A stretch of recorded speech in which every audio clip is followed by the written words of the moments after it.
The woman and the dragon. A great and wondrous sign appeared in heaven. A woman clothed with the sun, with the moon under her feet and a crown of 12 stars on her head. She was pregnant and cried out in pain as she was about to give birth. Then another sign appeared in heaven, an enormous red dragon with 7 heads and 10 horns and 7 crowns on his head. His tail swept a third of the stars out of the sky and flung them to the earth.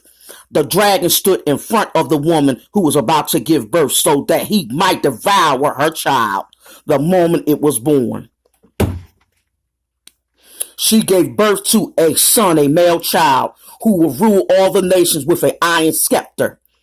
And her child was snatched up to God and to his throne. The woman fled into the desert to the place prepared for her by God, where she might be taken care of for 1,260 days.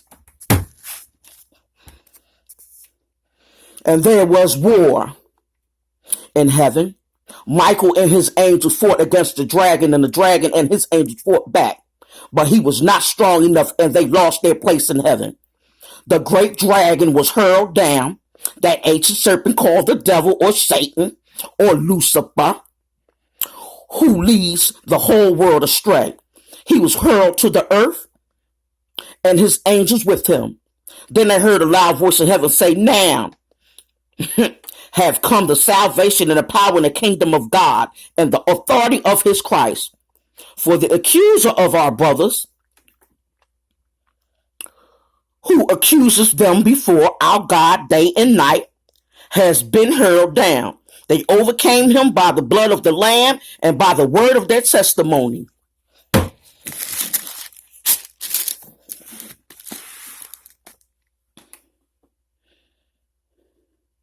They did not love their lives so much as to shriek from death. Therefore rejoice, you heavens, and you who dwell in them. But woe to the earth and to the seas, because the devil has gone down to you.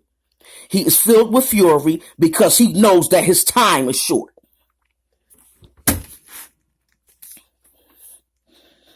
When the dragon saw that he had been hurled to the earth, he pursued the woman who gave birth to the male child. The woman was given 2 wings.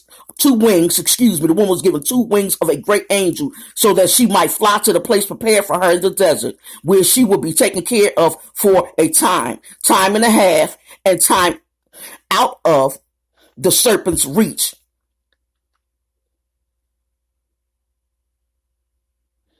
Then from his mouth the serpent spewed water like a river to overtake the woman and sweep her away with the torrent. But the earth helped the woman by opening its mouth and swallowing the river that the dragon had spewed out of his mouth, his nasty mouth. Then the dragon was enraged at the woman and went off to take war against the rest of her offspring. We waiting on you, dragon. We waiting on you.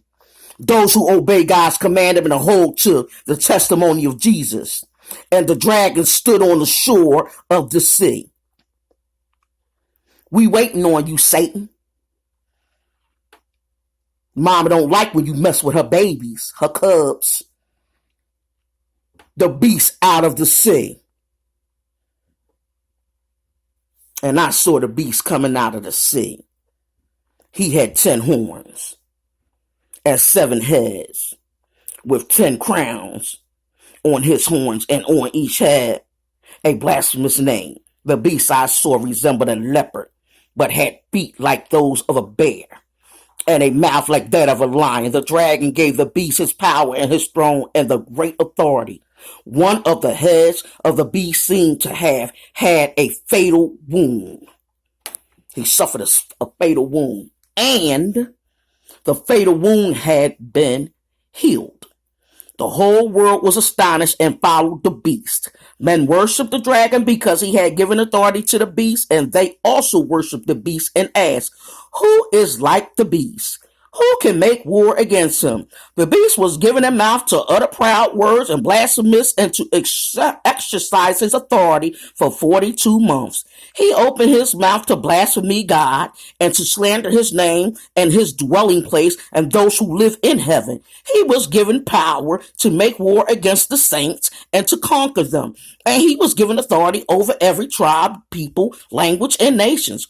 All inhabitants of the earth will worship the beast, all whose names have not been written in the book of life belonging to the Lamb that was slain from the creation of God. He who has ears, let him hear. If anyone is to go into captivity, he will go.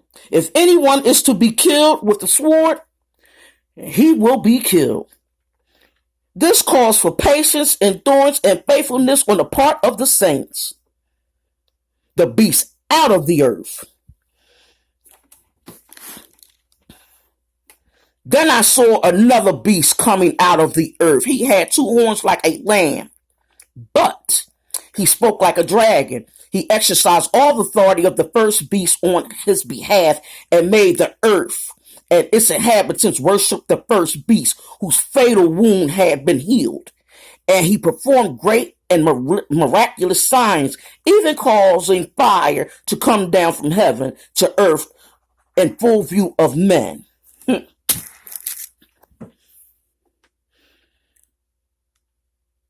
Because of the signs he was given power to do on behalf of the first beast, he deceived the inhabitants of the earth. He ordered them to set up an image in honor of the beast who was wounded by the sword and yet lived. He was given power to give breath to the image of the first beast so that it could speak and cause all who refused to worship the image to be killed. He also forced everyone, small and great, rich and poor, free and slave, to receive a mark on his right hand or his forehead, so that no one could buy or sell unless he had a mark, which is the name of the beast or the number of his name. This calls for wisdom. If anyone has insight, let him calculate the number of the beast, for it is man's number. His number is 666. The Lamb and the 144,000 rise.